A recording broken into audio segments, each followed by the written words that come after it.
Hello दोस्तों। तो अब हम पार्ट नंबर 4 में पहुंच चुके हैं। ठीक है, 3 पार्ट हमने कर लिए, मेन खत्म हो चुका है, एक ही रह गया था कॉन्सेप्ट। इसके बाद जो है ना वो इन्हीं फॉर्मूलों से रिलेटेड कॉन्सेप्ट बनने वाले हैं। कुछ नया फॉर्मूला तो खास ऐसा आने वाला नहीं है जहां तक मुझे याद है, बस एक इन्फ्लेशन का पढ़ना है, वो हर बच्चे को आता होगा जहां तक है। ठीक है ना, तो जो बचा कुचा चैप्टर उसको निपटाते हैं। फिर याद से मुझे भी एक आपको क्या करवाना है, रूट वाला है ना, एक रूट भी करवाना है। फिर देखते हैं किसके ऊपर वीडियो बनाए आगे जाके। तो स्टार्ट करते हैं पार्ट नंबर 4 चैप्टर 13 जो आपका लास्ट है। किसी बुक में 10 चैप्टर है ये, ठीक है ना। तो हमें जो पढ़ना है अभी वो पढ़ना है भारित औसत मूल्य अनुपात विधि। क्या पढ़ना है? भारित औसत मूल्य अनुपात विधि पढ़ना है। इसको थोड़ा कम कर देता हूं मैं, ठीक है ना। भारित औसत मूल्य अनुपात विधि। चलो इंग्लिश में क्या कहते हैं इसको? Weighted average of price relative method. अब यहाँ पे ध्यान से वर्ड देखे ना तो ये प्राइस रिलेटिव वर्ड यूज हो रहा है, इसका मतलब यहाँ पे मूल्य अनुपात यूज हो रहा है। और मूल्य अनुपात या कीमत अनुपात निकालना मैंने सिखाया था, जिसको आर बोलते हैं। इसका फॉर्मूला होता है P1 अपॉन में P0 इंटू में 100। ठीक है ना, हर स्टेप में P1 P0 को डिवाइड करके मल्टीप्लाई 100 करना है, टोटल को नहीं, इनको एक एक करके, है ना। तो वो हमें करना है। और फिर मेन फॉर्मूला जो है वो सिग्मा RW अपॉन में सिग्मा W है, जहां पे W का मतलब भार होगा। क्लियर हो गया। यहां पे मैंने एक वर्ड बोला है कि हर एक स्टेप पे P1 जो पहला रहा होगा, फिर P0 इंटू में 100 ये कर करके चलना है। यही बोला ना मैंने। टोटल को क्यों नहीं लेना? क्योंकि टोटल वाला तो वो तो समूहीकरण विधि थी, है ना। साधारण वाली जो समूहीकरण विधि थी, सबसे पहले वाली जो थी वो, है ना। तो वो चीज अलग है, ठीक है। उसमें तो sigma P1 upon P0 into 100 करते थे, अगर आपको याद हो सब कुछ ढंग से। तो अब हमें करना क्या है? हमें सीधा सीधा फॉर्मूला देखना, सिग्मा RW अपॉन में W, ठीक है ना, बस इतना देखना है, सिग्मा RW अपॉन में सिग्मा W। तो स्टार्ट करते हैं, इसके ऊपर एक क्वेश्चन करते हैं, ठीक है ना, फिर देखते हैं क्या होता है। तो मेरे प्यारे प्यारे दोस्तों स्टार्ट करते हैं ये वाला क्वेश्चन, ठीक है। ये क्वेश्चन आपके सामने वस्तुएं आपको गिवन है, भार आपको गिवन है, 2020 की कीमतें आपको गिवन है, 2022 की कीमतें आपको गिवन है। तो मैं इसी को, देखो ये आपका क्वेश्चन है, आप इसको नोट डाउन करिए और देन फिर दोबारा से आप इतना दोबारा उतार लीजिए, जिसमें देखो ये वस्तुएं तो ठीक है, भार क्या होता है? W होता है, W लिख लेना उसके नीचे। फिर 2020 की कीमतें, ये पहला है तो उसको मैं एक काम करता हूं, उसको P0 मान लेता हूं, कीमत है तो P, है ना। और ये 2022 है तो उसको मैं P1 कर देता हूं, P1, ठीक है ना। यहां तक समझ में आ गया। 2020 की कीमतें यानी आधार वर्ष की कीमतें P0, और 2022 की कीमतें मतलब जो चालू वर्ष की कीमतें हैं वह है 2022, ये आपका P1 हो गया। यहां तक समझ में आ गया। अब करना क्या है? मैंने कहा देखो भाई फॉर्मूला ही देखते हैं, फॉर्मूला क्या था हमारे पास। मैंने कहा फॉर्मूला था P01 equal to sigma RW upon में सिग्मा W, यही तो फॉर्मूला है। तो सिग्मा W तो यहीं से मिल जाएगा आपको, सिग्मा W 40 30 70 80 90 और ये 100, तो सिग्मा W आ गया 100। बताओ यहां तक तो कोई दिक्कत नहीं है आपको, 100 निकल गया सीधे सीधे। अब हमें R चाहिए, तो R आपको मैंने बता रखा क्या होता है, P1 अपॉन में P0 इंटू में 100। बहुत ही आसान चैप्टर में दोबारा रिपीट कर रहा हूं बच्चे के लिए, ठीक है। तो कैसे? P1 कितना? 200 अपॉन में 100 P0 इंटू में 100, तो कितना आएगा? 200 ही रहेगा। ये प्रति क्विंटल, प्रति लीटर, प्रति केजी, इस तरह से आपको क्या ये वस्तुएं दे रखी है, ठीक है ना। इनकी जो क्या ना कीमतें जो है 100 रुपए प्रति क्विंटल, इस टाइप से सारी चीजें दी है, 100 रुपए प्रति लीटर, 100 रुपए प्रति केजी, इस टाइप में। तो ये हमने निकाल लिया, ठीक है। फिर हमारा है 800 डिवाइड बाय 200 इंटू में 100, तो ये आ गया आपका 2 से 2 गया, 2 चौक 8, 400 ही आ गया। फिर 16 डिवाइड बाय 2 इंटू में 100, 2 अट्ठे 16, 800 ही आ गया। तो 200 400 और कितना आ गया हमारा? 800 आ गया। उसके बाद 40 डिवाइड बाय 8 इंटू में 100, 8 पंजे 40, ठीक है ना, तो कितना आएगा? 500 ही आ गया। और 6 divide by 1 into 100 equal to कितना आ गया? 600। तो ये हमने R भी निकाल दिया, बट मुझे R थोड़ा ना चाहिए, मुझे तो RW करके फिर मल्टीप्लाई करना, फिर सिग्मा निकालना है। तो यहाँ पे RW निकाल लेंगे। तो R का है मेरा, R मेरा ये रहा, W मेरा ये रहा। तो 200 इंटू 40, तो 4 दूनी 8, 8000 आ जाएगा। फिर 4 3 12 और जीरो कितनी है? 2 और 1 3, 3 जीरो ये हो गया 12000। फिर 8 15 अट्ठे 120, ये भी 12000 आ रहा है। 500 इंटू 10 5000 आ रहा है। और 600 इंटू 5 6 पंजे 30, 3000 आ रहा है। तो सिग्मा RW आ गया मेरा 12 8 20 और 12 8 20, 20 और 20 40, मेरे हिसाब से 40 आ रहा है। मैं एक बार चेक कर लेता हूँ टोटलिंग, ठीक है, 40 ही आ रहा है आंसर, ठीक है, मतलब यहाँ पे 40,000 ये आ रहा है, तो देन इसको मैंने यहाँ रखा 40,000, 2 जीरो से 2 जीरो काटा तो हमारा आंसर क्या आ गया 400। तो मेरे हिसाब से क्वेश्चन कठिन नहीं था, फॉर्मूला भी कठिन नहीं है, सब कुछ आसान सा है। ठीक है, देखो हमने काफी मेहनत की है, ठीक है, पूरी बुक खत्म करने में पूरी मेहनत की हमने, ठीक है ना। और बस ये जो चैप्टर है थोड़ा बहुत ही बचा उसको हम कंप्लीट कर रहे हैं। ठीक है, आपको वीडियोस पसंद आ रही तो प्लीज अपने दोस्तों को शेयर जरूर करें, मुझे भी एक प्लेटफॉर्म मिलेगा जिससे, ठीक है, ताकि मैं और बीकॉम लेवल, ठीक है, और सुपर लेवल की वीडियोस भी आप बनाऊंगा। वैसे तो मैं डिफरेंसेस डालता हूँ उनके लिए, बट मैं वीडियोस बनाऊंगा उनके लिए भी, ठीक है ना। तो फटाफट से आपसे नोट डाउन करें फटाफट से, और प्लीज शेयर ज्यादा से ज्यादा करें, ठीक है, जिन्होंने सब्सक्राइब नहीं किया वो भी करें। तो आगे बढ़ते हैं, अब ध्यान से देखना, ठीक है, इस क्वेश्चन को। ये क्वेश्चन आपके सामने कह रहा निम्नलिखित आंकड़ों से या निम्न आंकड़ों से मूल्यानुपात विधि द्वारा, देखो यहाँ पे मूल्यानुपात विधि लिखी है, ठीक है ना। और उसके बाद बोला कि जो बेस मानना है आधार वर्ष को, किसको मानना है 2004 को, 2004 को बेस मानना है, इसका मतलब 0 P0, ठीक है ना।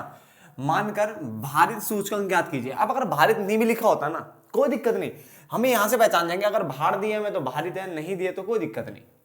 क्या भार हर क्वेश्चन में गिवन होंगे? ऐसा भी नहीं है, ऐसा जरूरी नहीं है, ठीक है। भार निकालना पड़ सकता है, भार निकालना पड़ सकता है, तो मैं उसका भी फॉर्मूला बताऊंगा। अगर भार ना दिया हो और वो भारित वाला पूछ ले तो कैसे निकलेगा, समझ में आ गया। तो भार निकालना सिखाऊंगा अभी, ठीक है, पहले ये समझ में आ गया। तो ये क्वेश्चन आपका, अब मैं इसका सॉल्यूशन करने जा रहा हूँ, यही कर देता हूँ मैं, तो आप इसे नोट डाउन कर लो पहले एक बार क्वेश्चन, और उसके बाद फिर दोबारा नीचे से इस क्वेश्चन को बनाए दोबारा से, ठीक है ना। पहले आप इसे उतार लीजिए, एक बार क्वेश्चन उतार लीजिए, उसका फिर ये लाइन दोबारा लिखने की जरूरत नहीं है, ठीक है, सीधा ये उतारा, टेबल बनाए और सॉल्यूशन लिखें, ठीक है।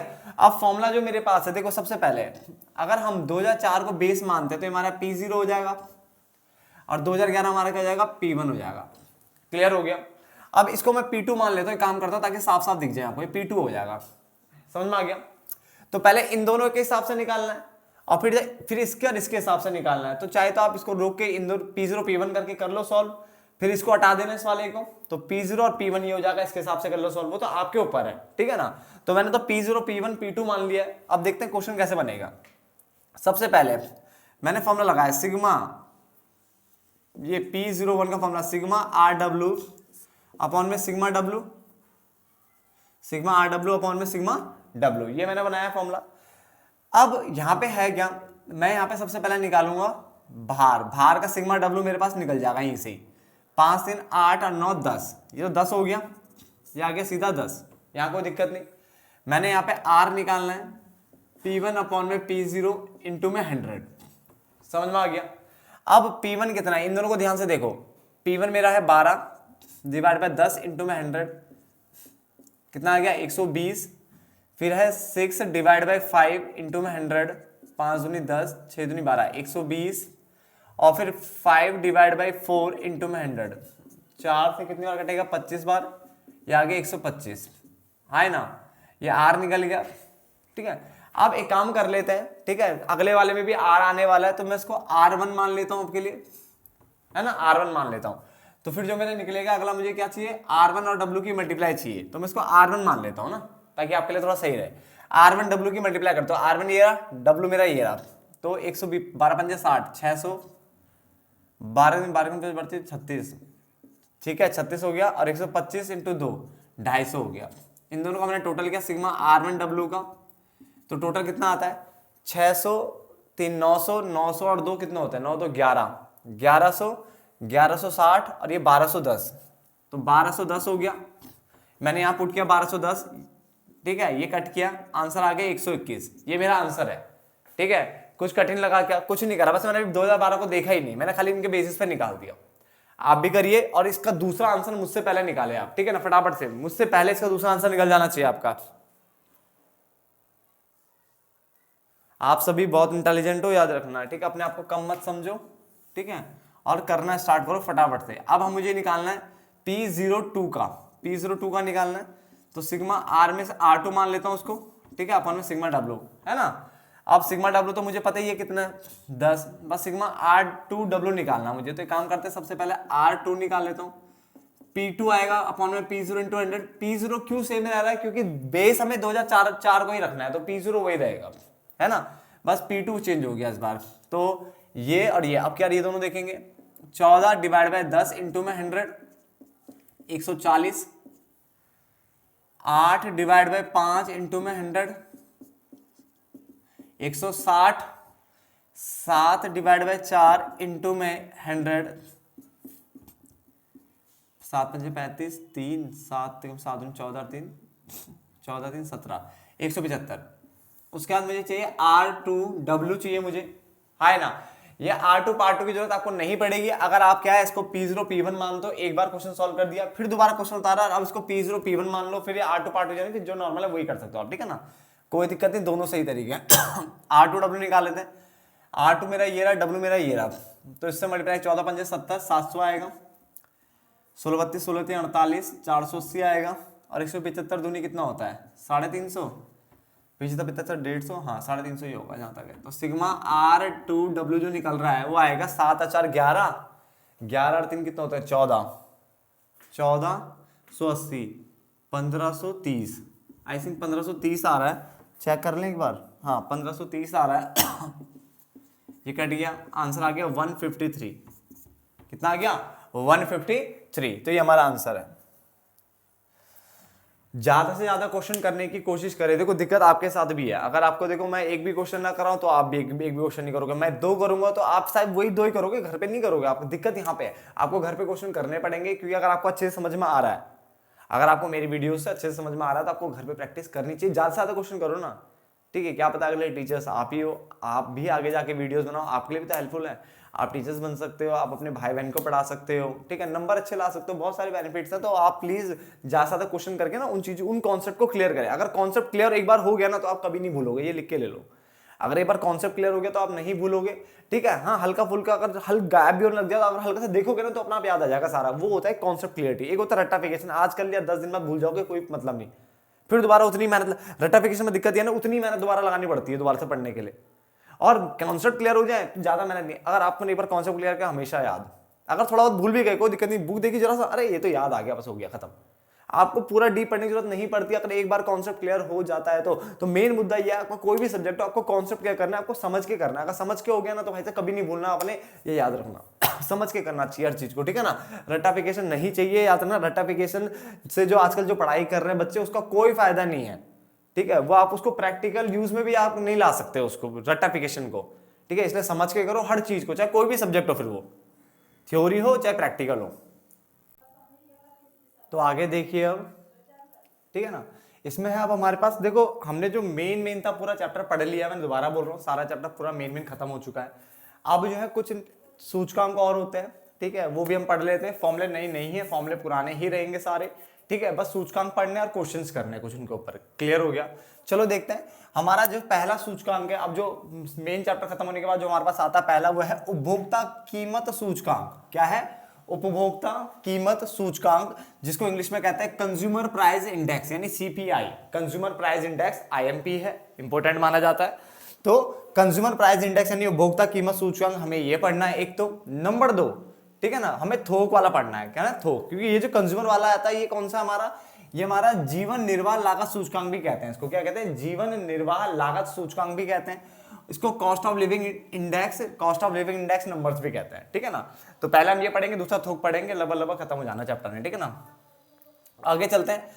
तो उपभोक्ता कीमत सूचकांक, जिसको हमने कंज्यूमर प्राइस इंडेक्स बोला, या इसको हमने जीवन निर्वाह लागत सूचकांक बोला, cost of living index numbers बोला, इंग्लिश में भी आपको याद रखना है मेरे दोस्तों, ठीक है ना। ये होता क्या, पहले इसको समझ लेते हैं। इसने बोला यह वह सूचकांक है जो विशिष्ट, विशिष्ट मतलब होता विशेष, विशिष्ट मतलब विशेष, स्पेशल टाइप के, है ना। तो विशिष्ट वर्ग के उपभोक्ताओं द्वारा उपभोग की जाने वाली वस्तुओं और सेवाओं, यानी यह वह सूचकांक है जो विशेष वर्ग के उपभोक्ताओं द्वारा जो उपभोग की जाती, कंज्यूम की जाती। कंज्यूम का मतलब खाना पीना नहीं होता, कंज्यूम का मतलब मैंने कपड़े पहने हैं, ये भी कंजम्पशन है मेरा, ये भी कंजम्पशन है मेरा ना। तो उपभोग की जाने वाली वस्तुओं और सेवाओं जो वो यूज कर रहा है कि कीमतों में आधार वर्ष की तुलना में, किसकी तुलना में? आधार वर्ष की तुलना में चालू वर्ष में होने वाले परिवर्तन को मापा जाता है। तो ये वो सूचकांक है जिसमें जो विशेष वर्ग के उपभोक्ताओं द्वारा उपभोग की जाने वाली वस्तुओं और सेवाओं की कीमतों में, वस्तु सेवाओं कीमतों में आधार वर्ष की तुलना में, यानी बेस ईयर की तुलना में चालू वर्ष, यानी जो आज जो वर्ष चल रहा है, चालू वर्ष जो करंट ईयर चल रहा है, तो चालू वर्ष में होने वाले परिवर्तन को मापता है। तो ये कौन सा सूचकांक है? जो कि जो विशेष जो वर्ग के उपभोक्ता है उनके द्वारा उपभोग की जाने वाली वस्तुओं सेवाओं की कीमतों में आधार वर्ष यानी बेस ईयर के हिसाब से आज क्या चेंज आया है उन परिवर्तन को मापेगा। आगे, यह विभिन्न स्थानों में, किसमें? विभिन्न स्थानों में रहने वाले उपभोक्ता वर्गों, यानी अलग अलग जगह पे भाई से लोग रहते हैं और हर जगह कीमतें भी अलग अलग होती है, आपको पता है। तो विभिन्न स्थानों में रहने वाले उपभोक्ता वर्गों के ऊपर जो फुटकर कीमतें होती है, फुटकर मतलब क्या होता है? इसका मतलब होता है रिटेल प्राइजेस। क्या होता है? रिटेल प्राइजेस, ठीक है ना। तो जो रिटेल प्राइजेस में होने वाले औसत परिवर्तनों के प्रभाव को मापने के लिए बनाए जाते हैं। किसके लिए बनाए जाते हैं? औसत जो फुटकर कीमत है उसमें होने वाले औसत परिवर्तनों के प्रभावों को मापने के लिए बनाए जाते हैं। तो 2 पॉइंट लिख लीजिए आप।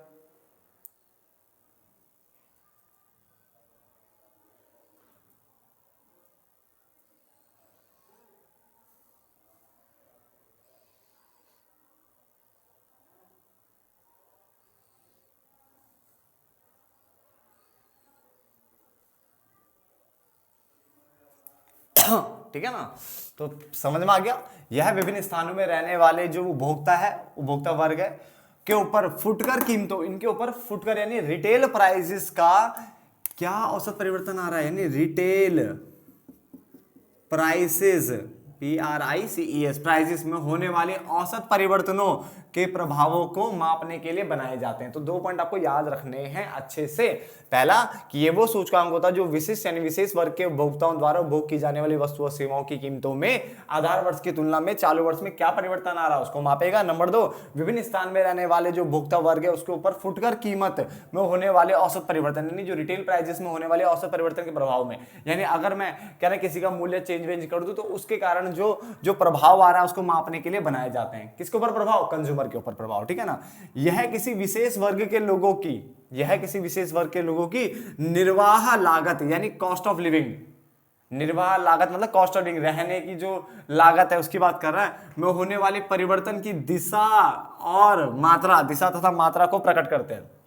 इसलिए इसे जीवन निर्वाह सूचकांक भी कहते हैं। क्या कहते हैं? जीवन निर्वाह सूचकांक मतलब cost of living index numbers भी कहते हैं, या खुदरा कीमत सूचकांक भी कहते हैं। खुदरा मतलब रिटेल प्राइस इंडेक्स। क्या बोलते हैं? रिटेल प्राइस इंडेक्स, क्योंकि रिटेल प्राइस के बेस पे चलता है, ठीक है। कहा जाता है भारत में 3 उपभोक्ता कीमत सूचकांक बनाए जाते हैं। भारत में 3 उपभोक्ता कीमत सूचकांक बनाए जाते हैं जो कि निम्न है, ठीक है। नहीं, इन 3 चीजों के लिए आपको क्या बनाया जाएगा? ये उपभोक्ता कीमत सूचकांक यानी CPI बनाया जाता है इन 3 चीजों के लिए।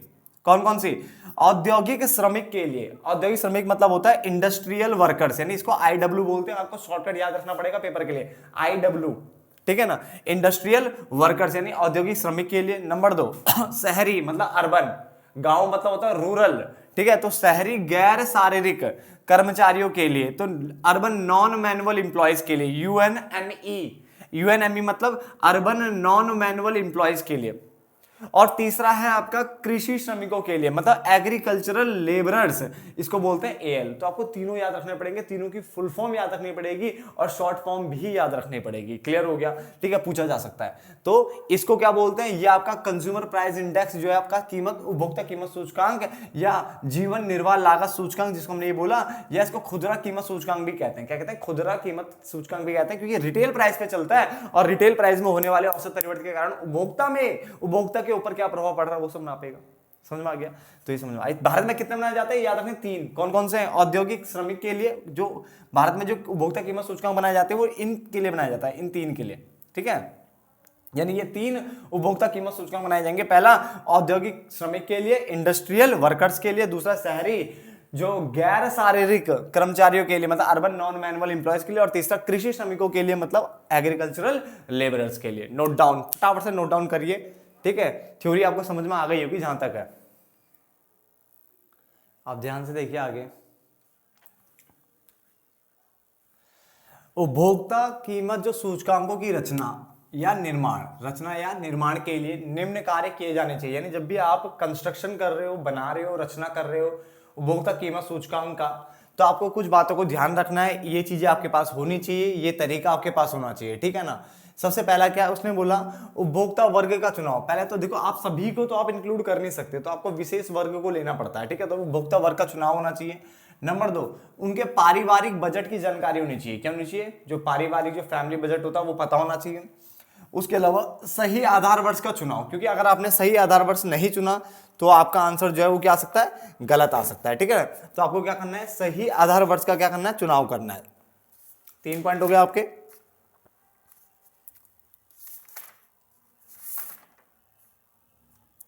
तो पहला पॉइंट क्या? उपभोक्ता वर्ग का चुनाव करना है। नंबर 2, पारिवारिक बजट की जानकारी होनी चाहिए, सही आधार वर्ष आपको चुनना है।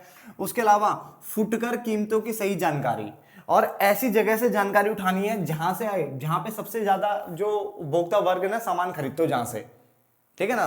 तो सही फुटकर कीमत होनी चाहिए, कि फुटकर कीमतों में सबसे ज्यादा फ्लक्चुएशन होता है, कहीं कहीं कुछ होता है रेट तो कहीं कुछ होता है। तो इसके कारण जो आपको जो सूचकांक आते हैं वो सही नहीं आते हैं, दिक्कत आता है। फुटकर में मैंने कहा था दिक्कत होती है, थोक में तो फिर भी थोड़ा बहुत ठीक आ जाता है, ठीक है ना। तो उसने बोला फुटकर कीमतों की सही जानकारी नहीं बहुत जरूरी है, जहां से सबसे ज्यादा उपभोक्ता सामान खरीद रहे हैं विशेष वर्ग के, वहीं उनको लेने की कोशिश करो, ठीक है ना। और महत्व के अनुसार सही भार देना, क्योंकि भार भी सही देना जरूरी है। अगर आपने गलत भार दिया तो समझ जाओ गलत है, समझ जाओ गलत है। तो सही उपभोक्ता वर्ग का चुनाव करना है। फिर उसके बाद पारिवारिक बजट की जानकारी पता होनी चाहिए, उनको सही आधार वर्ष से उनका लेना है, फुटकर कीमतों का सही चुनाव करना है, और महत्व के अनुसार उनको सही भार देना। तो ये कंस्ट्रक्शन करते वक्त कुछ बातों को ध्यान में रखना है, निम्न कार्य किए जाने चाहिए, इन बातों का ध्यान रखना। इसी स्टेप पे को उसकी रचना की जाती है, निर्माण की जाती है, किसकी? सीपीआई की, कंज्यूमर प्राइस इंडेक्स की, या जिसको हम कहते हैं उपभोक्ता कीमत सूचकांक,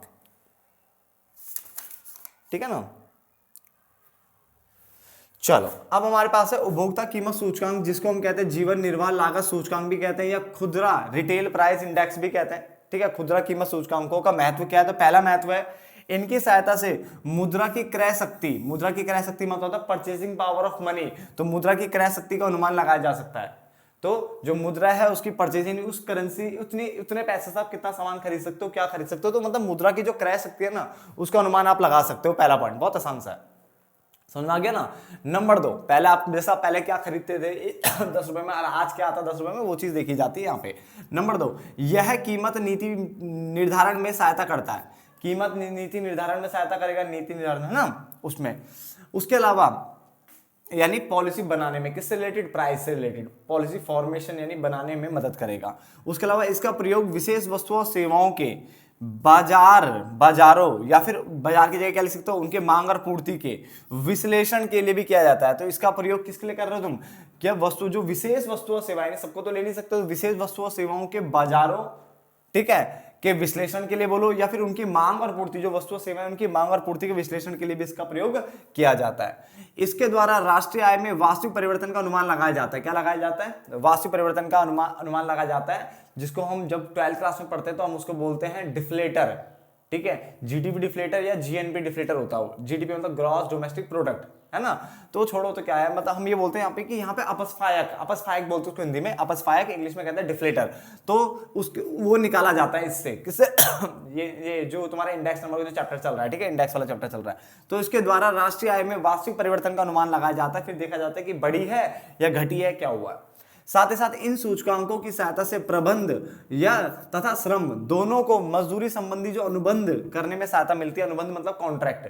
तो जो हेड वेड होते हैं, जो मैनेजमेंट वाले लोग होते हैं, जो भी होते हैं, देखो इन सूचकांकों की सहायता से जो प्रबंध, जो श्रम है ना, दोनों को क्या करने में मदद मिल रही है? मजदूरी संबंधी अनुबंध करने में सहायता मिलती है, श्रम को भी, ठीक है ना। कि यार अगर मान के चलो कि क्या रेट होना चाहिए, किस रेट पे लेबर को लगाना है ना, तो श्रम और प्रबंध दोनों आएंगे और इस पे भी चर्चा कर करके इसका क्या करेंगे? रेट फिक्स करेंगे। तो उसने बोला इन सूचकांकों की सहायता से प्रबंध तथा श्रम दोनों को मजदूरी संबंधी जो कॉन्ट्रैक्ट होता है, अनुबंध होता है, उसको करने में क्या मिलती है? सहायता मिलती है। तो ये इसके क्या आते हैं? महत्व थे। नोट डाउन करें फटाफट से।